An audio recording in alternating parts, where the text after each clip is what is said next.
இன்றைக்கி பார்த்தீங்கன்னா ஒரு அட்டகாசமான ஒரு ஸ்நாக்ஸ் ரெசிபி, அதுவும் பர்மீஸ் ஸ்டைலில் எப்படி செய்யலான்னு பார்க்கலாமா? நீங்கள் பார்த்தீங்கன்னா எப்போதுமே வந்து நம்ம ஸ்நாக்ஸ்னாலே பஜ்ஜியோ இல்லை ஏதாவது மோமோஸோ அந்த மாதிரி தான் செஞ்சு தருவோம். பட் இது எல்லாருக்குமே தெரிந்த டிஷ்ஷு தான். பட் இதை வந்து ஸ்நாக்ஸாக கொடுத்தீங்கன்னா பிள்ளைங்க வந்து ரொம்பவே வந்து விரும்பி சாப்பிடுவாங்க. அதே டைமில் ரொம்பவே ஹெல்த்தியும் கூட.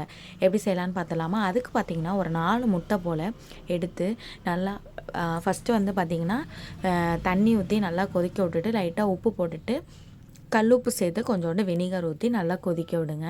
இந்த வினிகர் எதுக்கு நம்ம சேர்க்குறோன்னு பார்த்தீங்கன்னா, முட்டை நம்ம போடும்போது உடையாமல் இருக்கிறதுக்காக தான் நம்ம இந்த மாதிரி சேர்த்துக்கிறோம். ஸோ 4 முட்டை நல்லா அவிச்சு இந்த மாதிரி அதுக்கப்புறம் அவிச்சதுக்கப்புறம் கொஞ்சோண்டு பச்சை தண்ணி ஊற்றி நம்ம முட்டை ஓடு இல்லாமல் எடுத்து இந்த மாதிரி கட் பண்ணி வச்சுக்கணும். அதுக்கப்புறம் பார்த்திங்கன்னா ஒவ்வொரு இன்க்ரீடியண்ட்டாக எடுத்து வச்சுக்கணும். என்னென்னு பார்த்தீங்கன்னா, அது வேணால் நீங்கள் கொஞ்சம் ஸ்லோ பண்ணிக்கோங்க.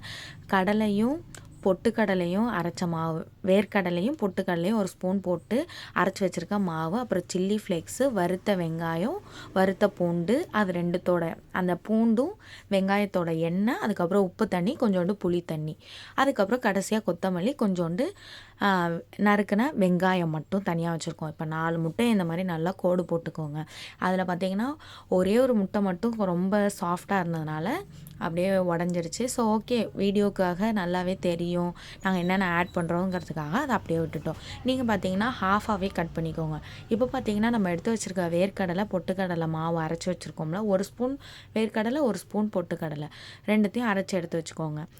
அதில் கொஞ்சம் அதுக்கப்புறம் சில்லி ஃப்ளேக்ஸ் கொஞ்சோண்டு, நம்ம எடுத்து வச்சுக்க ஒவ்வொரு இன்க்ரீடியண்ட்டையும் கொஞ்சம் கொஞ்சம் ஆட் பண்ணிக்க வேண்டியதாக. ரொம்பவே ஈஸி, அதே டைம் ரொம்பவே டேஸ்டி, அதே ஹெல்த்தியும் கூட. இதில் வந்து வறுத்த பூண்டு, அதுக்கப்புறம் வறுத்த வெங்காயம், அதுக்கப்புறம் புளித்தண்ணி, அதுக்கப்புறம் உப்பு தண்ணி, அதுக்கப்புறம் நம்ம வறுத்து வச்சுருக்கோம்ல எண்ணெய், அந்த வெங்காயமும் பூண்டும் வறுத்து வச்சுருக்க எண்ணெயும் சேர்த்து அப்படியே கொஞ்சோண்டு வெங்காயமும் கொஞ்சோண்டு புதினாவும் கொத்தமல்லியும் ஆட் பண்ணி சாப்பிட்டு பாருங்கள். நம்ம பிள்ளைங்க ஸ்நாக்ஸ்ன்னு கேட்கும்போதே நம்ம வந்து அவிச்ச முட்டையை ரெடி பண்ணி வச்சுருந்தோம்னா, இந்த பவுடர் நீங்கள் அரைச்சி வச்சுருந்தீங்கன்னா எப்படியும் எனக்கு தெரிஞ்சு ஒரு 1 மந்த்து கிட்ட கெடாமல் அப்படியே இருக்கும். ஸோ டக்குன்னு ஒரு வெங்காயத்தையும் பூண்டையும் வதக்கிட்டு பாக்கி எல்லாமே நம்ம வீட்டில் உள்ள இன்க்ரீடியன்ட்ஸ் தானே. புளி, உப்பு, புளி தண்ணி, உப்பு தண்ணி, புளியில் கரைச்சிக்கிறோம், உப்பை வந்து தண்ணியில் கரைச்சிக்கிறோம். அதுக்கப்புறம் வெங்காயமும் பூண்டும் வதக்குனது இந்த மாதிரி செஞ்சு ஆளுக்கு 2 ஒரு பவுல் எடுத்து 2 முட்டை வச்சு கொடுத்தீங்கன்னா, ஒரு 4 o'clock ஸ்கூல் விட்டு வராங்களா, ஒரு 7:30 வரைக்கும் தாராளமாக பசிக்கவே பசிக்காது. அதுக்கப்புறம் பார்த்திங்கன்னா இது ரொம்பவே ஹெல்த்தியும் கூட. ஸோ வந்து இன்னமும் இந்த வேர்க்கடலை, கடலை மிட்டாய் அந்த மாதிரிலாம் கொடுக்காம கண்டிப்பாக வந்து இந்த மாதிரி டிஃப்ரெண்ட் ரெசிபீஸ் வந்து செஞ்சு கொடுங்க. பிள்ளைங்களும் ரொம்ப என்ஜாய் பண்ணி சாப்பிடுவாங்க. பிகாஸ் இதோட ஃப்ளேவர்ஸே ரொம்ப சூப்பராக இருக்கும்.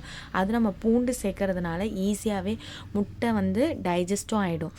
அதனால் மறக்காமல் இந்த மாதிரி நிறையா அடுத்தடுத்து நம்ம வந்து மோமோஸு அது மாதிரி ஹெல்த்தியாக ரெசிபீஸ் போட போகிறோம். ஸோ பிடிச்சிருந்தா ஒரு லைக் பண்ணிவிட்டு ஒரு சப்ஸ்கிரைப் பண்ணிவிட்டு உங்கள் ஃப்ரெண்ட்ஸுக்கும் ஷேர் பண்ணிட்டு போயிடுங்க. கீழே பார்த்தீங்கன்னா நான் ரெசிபி அப்லோட் பண்ணுறேன். அதுவும் தேவைன்னா நீங்கள் மறக்காமல் அதையும் பாருங்கள்.